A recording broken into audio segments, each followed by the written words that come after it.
നമ്മളിന്ന് വെക്കാൻ പോണത് വയമ്പ് എന്നൊരു മീനാണ്. ചെറിയ മീനാണ്. ഇതെല്ലാം നന്നാക്കി എടുക്കണം.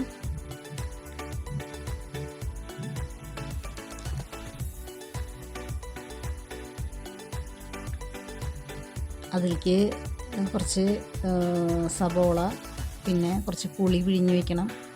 സബോള, പച്ചമുളക്, വേപ്പില, കുറച്ച് പുളി ചൂടുവെള്ളത്തിൽ കുതിർത്തി വയ്ക്കുക. സബോള അരിയുക. അതിലേക്ക് പച്ചമുളക് വേണം. നമുക്ക് അരയ്ക്കാൻ പേസ്റ്റ് വേണം. ഇഞ്ചി വെളുത്തുള്ളി പേസ്റ്റ് വേണം. ഒരു തുണ്ട് സബോളയും കൂടി ഇട്ടിട്ട് പേസ്റ്റാക്കി അരയ്ക്കുക.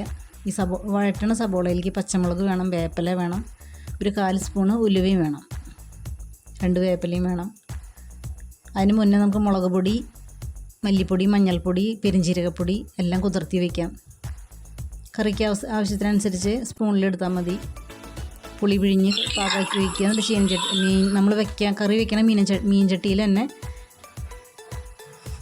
ഉള്ളി, സബോള, പച്ചമുളക്, വേപ്പില ഇട്ടിട്ട് വഴറ്റിയിട്ട് നമ്മൾ ആ വഴറ്റണ നേരം കൊണ്ട് നമുക്ക് മീനിൽ പുളി ഒഴിച്ച് വയ്ക്കാം, ഉപ്പിട്ട് വയ്ക്കാം.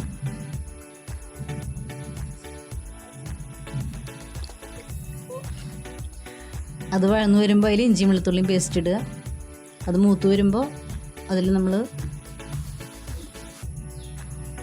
മുളകിൻ്റെ പേസ്റ്റ് ഒഴിക്കണം, കുതിർത്തി വെച്ചത്. എന്നിട്ട് അതൊന്ന് നിറം മാറി വരുമ്പോൾ നമ്മൾ ഈ വയമ്പ് പുളി ഒഴിച്ച് വെച്ചിട്ടുള്ളത് അതിലേക്ക് ഒഴിക്കാം. ഇളക്കി വയ്ക്കുക. എന്നിട്ട് അത് വറ്റുമ്പോൾ ഒരു 5 മിനിറ്റൊക്കെ നോക്കിയിട്ട് വറ്റുമ്പോൾ ഇറക്കി വയ്ക്കുക. അത്രേ വേണ്ടോ. പിന്നെ താളിക്കേണ്ട ആവശ്യമില്ല.